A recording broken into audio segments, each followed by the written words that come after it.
Welcome back, friends. I'm so excited to get into this reading comprehension lesson with each of you. I think you guys are going to find this fun. It's going to connect a little bit to our science lesson, and I'm excited to see what each of you guys learn and how you're doing with your reading. So let's get started. I want each of you guys to be able to answer questions about a short passage to demonstrate comprehension. So comprehension, kind of a big word. We've talked about it a lot already this year, so I know that each of you guys is somewhat familiar with it, but we're going to go over it before we get started in our lesson. What is comprehension? When we read for comprehension, we are reading to see what the story means and is saying.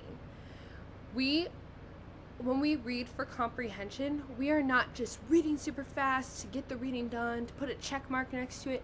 No, we're reading so that we can get some meaning from the story, so that we actually understand what the story is saying. Now, I don't know about you guys, but I know that sometimes when I read, maybe I'm bored, maybe I'm distracted, but I start reading the words and I don't really know what I just read. I couldn't tell you what I just read. So then I have to stop and go back and reread it, right? I know that's probably happened to each and every one of you. So when we're working on reading for comprehension, we're going to work on reading the first time and being able to pull that meaning from the story, okay? So I'm going to give us some tools. Maybe some of these I've already talked about in class. Maybe some of them are new to you. Maybe you have your own tools that you would like to use or your own strategies. That is a-okay. But we are going to work on today really reading for comprehension. So let's start with some good strategies. The first thing you're always going to want to do is read the title. Now, this may seem obvious.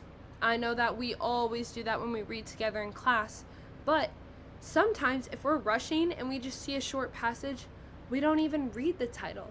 The title can be really helpful to help us know what exactly the text is about, okay? So this is an important thing for us to remember when we're reading for comprehension, to go back and read the title, because sometimes we just forget. So that is one way that we can help ourselves when reading for comprehension. The second one is read the story.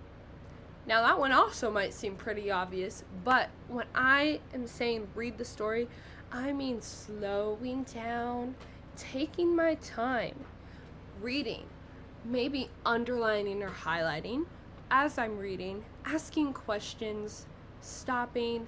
We're not just going to rush through really quick and read super duper fast so that we don't know what the story is actually saying. We're going to read the story slowly. We're going to take our time and we're going to figure out what the story or the text is saying. Now, the next strategy is underlining words. So whether you're underlining, whether you're highlighting, I know we've already practiced this one a lot in class. It is important to maybe underline important details, highlight any questions you have, anything that's standing out to you or you're not sure about are great things to underline or make a note of. Now, the last thing that I have up here is looking for definitions, because this can be super duper helpful, especially if you don't know what a word means. These are also, if you see a definition, this is going to be something that you're probably going to want to highlight or underline, okay? So, moving on, we're going to practice this just a little bit really quick. So, I put a little bit of the story or the text that you are actually going to be reading later and answering some questions about for your assignment at the end of this lesson. I put it right here, so I'm kind of helping you out a little bit because I'm taking part of the passage that you're going to have to read later anyways. Now, first thing we're going to do, we're going to look at the title. And the title is Life Cycle. Now, you might already be thinking, if you've already done the science lesson, we already learned about life cycles. So maybe you're already thinking about, oh yeah, what is a life cycle? Or, oh yeah, we talked about the butterfly's life cycle. Or maybe you're thinking about a different animal that you got to do research on in their life cycle. So you're already thinking about what this text might be saying. So that is a great way to start to help us get connected to the reading and to start reading for comprehension. Now I'm going to read this passage really quick, and then we're going to stop and talk about some things you could do. When you plant a seed, does it stay a seed forever? No. Plants and animals grow and change throughout their lives. Each of you guys are growing right now too. Many plants begin as seeds. As the seed gets what it needs, water, sunlight, and nutrients from the soil, it begins to grow. The seed turns into a little sprout. It keeps growing until it is a full-grown plant. Then, the plant makes new seeds so that new plants can grow even after the plant grows old and dies. Those seeds will then go through their growth process. Because seeds go through this process over and over again, it is called a life cycle. So, as you can see here, remember what I said, look for definitions? I found the definition for life cycle here, so I highlighted it. That's a really easy way to make sure that you're just reading for comprehension, seeing what the story means. Maybe you wanted to underline something that stood out to you or that felt important. I maybe would have underlined, as the seed gets what it needs, water, sunlight, and nutrients from the soil, it begins to grow. So we're talking about the life cycle of a seed right now in a plant, right? Maybe you want to make a little note over here saying, oh, we're talking about the life cycle of a plant. Whatever works for you, just make sure you're slowing down, stopping, and maybe marking up your text, okay? So I'm going to go through a couple more strategies before I release you. Like we've been talking about, it's always helpful to underline and highlight important details and definitions. So the passage that I gave to you guys is all on a Google Doc. So you can take that and you can make a copy of it, and then you can highlight, underline, bold different things, and you can even make comments on it, which we've talked about in class already. So I know that you guys know how to do this to help you, since we won't actually be having the physical copy of the paper today. You can also make a note of any questions that you have.